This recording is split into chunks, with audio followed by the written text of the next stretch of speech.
Support for Need to Know comes from the Carnegie Corporation of New York, supporting innovation in education, democratic engagement, and the advancement of international peace and security. Learn more at carnegie.org. Welcome to the Need to Know podcast from the Wilson Center, a podcast for policymakers available to everyone. Always informative, nonpartisan, and relevant, we go beyond the headlines to understand the trend lines in foreign policy. Welcome back to another episode of Need to Know. I'm your host, John Milewski. Today we're going to continue our exploration of the package of federal legislation, an omnibus multi-year law commonly referred to as the Farm Bill.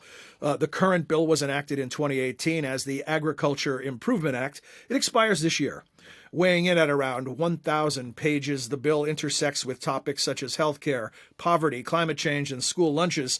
Today's guest is Andrew Walmsley. Andrew is the Senior Director of Government Affairs at the American Farm Bureau Federation, a trade association headquartered in Washington, D.C. The Farm Bureau has affiliates in all 50 states and Puerto Rico. Andrew, welcome. Thanks for joining us. Yeah, great to be here. Thanks for having me. So let's start off with what's foremost in the minds of the farmers and ranchers you represent as the bill makes its way through Congress. What are the priorities? Yeah, the Farm Bill is one of the most important pieces of legislation for agriculture and rural communities, and we could argue for all Americans when you think about the importance of having healthy and abundant food in this country and really around the world when you look at it from an international perspective. And so the Farm Bill is composed of typically 12 titles. The last bill had 12 titles that touches on a lot of those issues. But the priorities for farmers and ranchers, number one, are making sure that the Senate and House Agriculture Committee has the resources they need to write a meaningful farm bill. There are obviously challenges out there, from inflation to production expenses to market volatility to geopolitical events across the world that has really changed since the last time we did the Farm Bill in 2018. And so making a meaningful investment in Title I, the commodity program, which is a lot of the risk management tools farmers rely on, and then also crop insurance, Title 11. That those two pieces are critical in kind of the farm safety net, as we call it. And then outside of that, keeping a farm bill together with nutrition programs, those two key pieces has been vital for the success of farm bills going back to the 70s, recognizing that a farm to fork food security is a national security type standpoint has been critical to the success of farm bills. So those are kind of the two big pictures. And then, we've got 60 other policy priorities we can dive into. But there, again, this bill has 12 titles. It touches a lot of different facets of American life and international issues. About that, I mean, you've already made a general statement about the importance of the bill. Is it impossible to overstate how significant it is when you think about all of the lives that it touches? No, I mean, it's one of those that, it's wonky. It's a lot of pages, but it does influence a lot of everyday American life, whether you're urban or rural. The nutrition program I mentioned is about 80%, a little over 80% of funding in the bill. So supplemental nutrition assistance program here in the U.S. We've got the conservation title, where farmers and ranchers have voluntarily partnered with the federal government to enroll over 140 million acres across this country. That's larger than the states of New York and California combined. There's a trade title that focuses on programs like Food for Peace and international aid and development. Research title. I mean, how do we solve the problems, today, but especially of the future, without a meaningful investment in agricultural research, whether that's sustainable intensification, whether that's competitive issues with other countries around the world. We have an energy title, we have a credit title, we have a rural development title. So it really is just a broad piece of important legislation. You mentioned that there have been significant changes since 2018. I'm guessing that among those are the pandemic and the impact that had on farmers, ranchers, and all of us, the war in Ukraine, the changing weather patterns. Talk to us about what are the changes that have been most relevant to the daily work of food producers. Yeah, so when the 18 Farm Bill was enacted, many folks said this was an evolutionary farm bill, not a revolutionary farm bill. Yet since then, we've been living in revolutionary times, right? You've got the pandemic, folks have described as a black swan event. Well, agriculture, I think, has been living through a flock of black swans, going back to the trade war with China. We then had, natural disasters that has necessitated some ad hoc assistance from Congress to help carry some producers through that. Coming out of the pandemic, we've had supply chain challenges. You've had market volatility. And then, as we mentioned, the war between Russia and Ukraine that has had huge implications to many of the inputs that farmers and ranchers rely on, from energy and diesel to fertilizer and other crop inputs. We've seen record high increases in those categories over the last year. What are some of the specific things a new bill can do to help farmers adapt to these changes?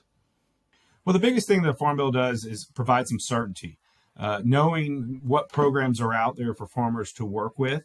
That's why it's critically important for us on a production ag standpoint is improving Title I, the commodity titles, some of those risk management tools, ensuring farmers have crop insurance that they pay into, much like we do with car insurance, right? It's that same kind of concept of trying to manage some of your risks and you got to think about it. Your business partner is Mother Nature.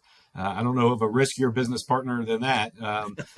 So those are key. But I think, conservation continues to be a focus. There's more and more expectations, both from public policy, but from consumers and private sector around climate. And farmers and ranchers have embraced that. We're integrating climate smart ag practices. And so how are ways to improve, particularly the conservation title, to update those programs so farmers can continue to adapt to market demands and consumer demands?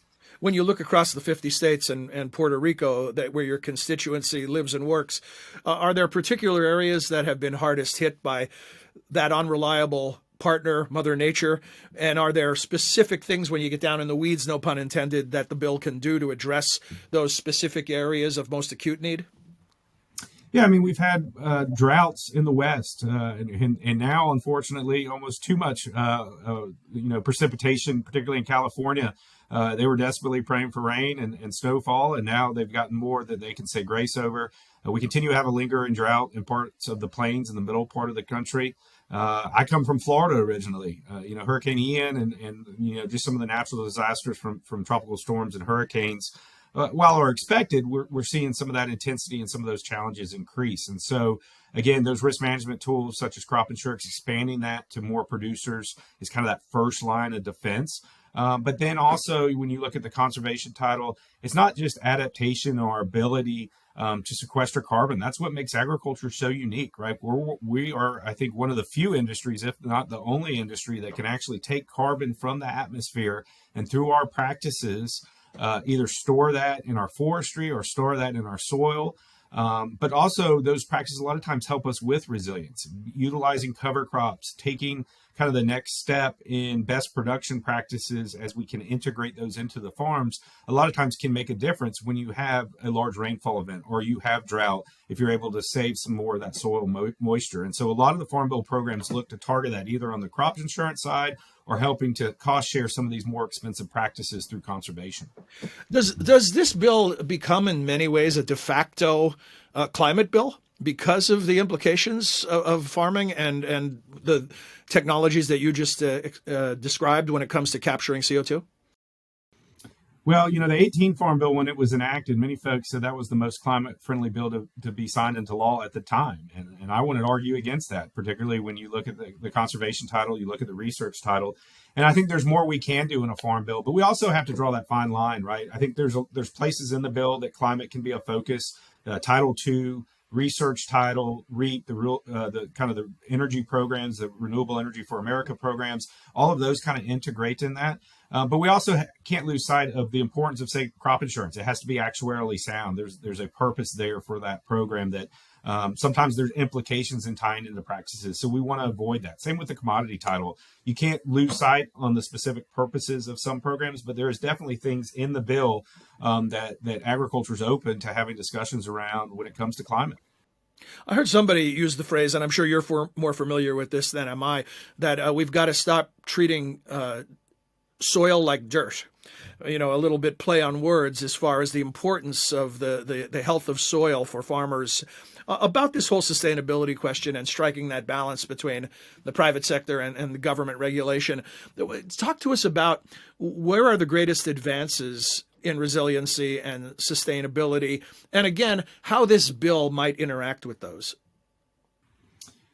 Yeah, I mean, I think that might be a newer concept for those that aren't familiar with ag or who are just trying to take an interest in ag. I mean, I go back to my days in my agronomy and soil classes, and you never referred to soil as dirt. Dirt was something out of place. Soil was a living, breathing, important aspect that was your livelihood. And so I think this idea of stewardship and sustainability is just baked into the American farmer's psyche.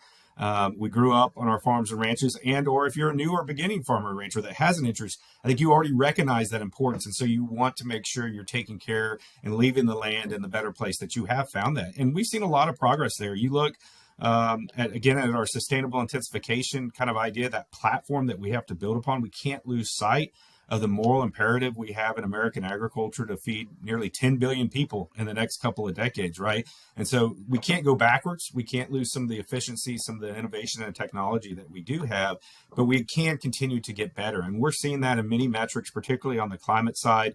Our per unit emissions can continue to decline.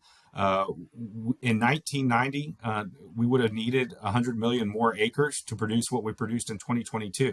And we didn't add acres in the last 30 years. We've lost acres. So we are kind of meeting that challenge.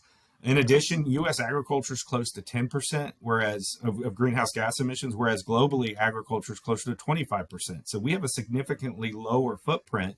And so we need to continue to focus on production here. Part of that is the Farm Bill is encouraging that. And the big piece that I think the intersection here on this particular issue is continuing to encourage a focus on the conservation programs to be working lands programs. The majority of those are working lands programs where you continue to get better. You work with farmers and ranchers as partners. You bring in resources, whether that's private sector with some programs like the Regional Conservation Partnership Program. You're seeing some things outside of the Farm Bill that I think are going to inform it going forward, like USDA's Partnership for Climate Smart Commodities. That's something we've supported to help get more information on the ground. And then, EQIP and CSP, there's all these acronyms we live in, but these are the programs in the conservation title that focus on working lands. And so that's the big piece, is making sure you don't do harm there. You build upon those programs, particularly when it comes to climate, but also not losing sight of the other local resource concerns that farmers and ranchers have to manage on a day-to-day basis, whether that's water quality, quantity, wildlife, soil health. And so that's a lot for farmers to manage all those things, but they do it with pride, right? And if we've got the research, we integrate the technology, and we've got partners, whether it's public or private, we hope to continue to learn and build upon the success we've seen over the last couple of decades. We're short on time, Andrew, but I want to get a quick thought from you on competitiveness and what the bill might do for farmers as far as, America has been able to feed the world in many ways and continues to be a major producer of food.